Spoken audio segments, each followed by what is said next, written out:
പിടിച്ച് നിൽക്കാൻ വേണ്ടിയിട്ട് ഓരോരുത്തരും ഓരോ രീതിക്കല്ലേ,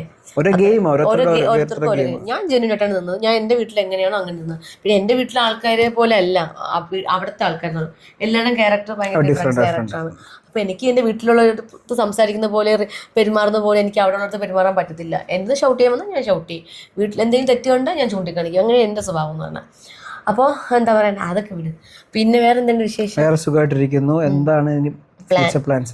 ഫ്യൂച്ചർ പ്ലാൻ സിനിമ ചെയ്യണമെന്ന് ഭയങ്കര ആഗ്രഹമാണ്. നല്ലത് എനിക്ക് സീരിയൽ അയ്യോ ശരിയാണ്, ഇവന് സീരിയൽ ചെയ്യാൻ ഭയങ്കര ആഗ്രഹമാണ്. അത് നീ വയറ് ഇതൊക്കെ കുറയ്ക്കാട്ടോ.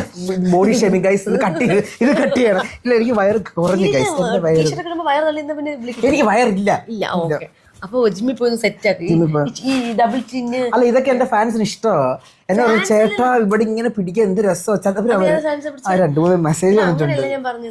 ഞാൻ പറഞ്ഞു വെച്ചാൽ നീ ബോഡി ഷേം ചെയ്ത് താഴെ ആൾക്കാർ വരുവേ. അത് കുഴപ്പമില്ല, ഉള്ള കാര്യം ഉള്ളതുപോലെ പറയും. എടാ ഞാൻ പറഞ്ഞിരുന്നു വെച്ചാല് ഈ ചിന്നില്ലേ, പക്ഷെ ജിഷ്ണു ചേട്ടൻ പറഞ്ഞു എടാ ഇച്ചിരി ചിന്നൊക്കെ വേണം, നല്ല കവിളൊക്കെ വേണം, ചിന്നൊക്കെ വേണം, ഇച്ചിരി കവിളൊക്കെ വേണം, എങ്കിൽ മാത്രമേ ഒരു എനിക്ക് അതുപോലെ തന്നെ കണ്ടോണ്ടിരിക്കുന്ന ആരെങ്കിലും ഉണ്ടെങ്കിൽ എനിക്ക് നായകനായിട്ട് വേണ്ട, നായകന്റെ നായകനെ പിന്നെ സിനിമയിൽ എന്താന്ന് വിളിക്കാന്ന് പറഞ്ഞ നായികയായിട്ട്. നായിക പിന്നെന്താ, നായകന്റെ അനിയത്തി, അത് മതി. അതുപോലെ തന്നെ എനിക്ക് സീരിയലിലെ നായകന്റെ അനിയൻ, നായകന്റെ അനിയന്റെ കൂട്ടുകാരൻ, അങ്ങനൊക്കെ മതി. കൂട്ടുകാരൻ വേണ്ട, നായകന്റെ. പക്ഷെ എനിക്ക് ത്രൂ ഔട്ട് റോള് വേണം. നായകന്റെ അനിയൻ അല്ലെങ്കിൽ നായികയുടെ അനിയൻ, വില്ലൻ വേണ്ട. Comedy character. കോമഡി ക്യാരക്ടർ അഭിനയം അറിയത്തില്ല, പക്ഷെ അഭിനയിക്കാം. അതൊക്കെ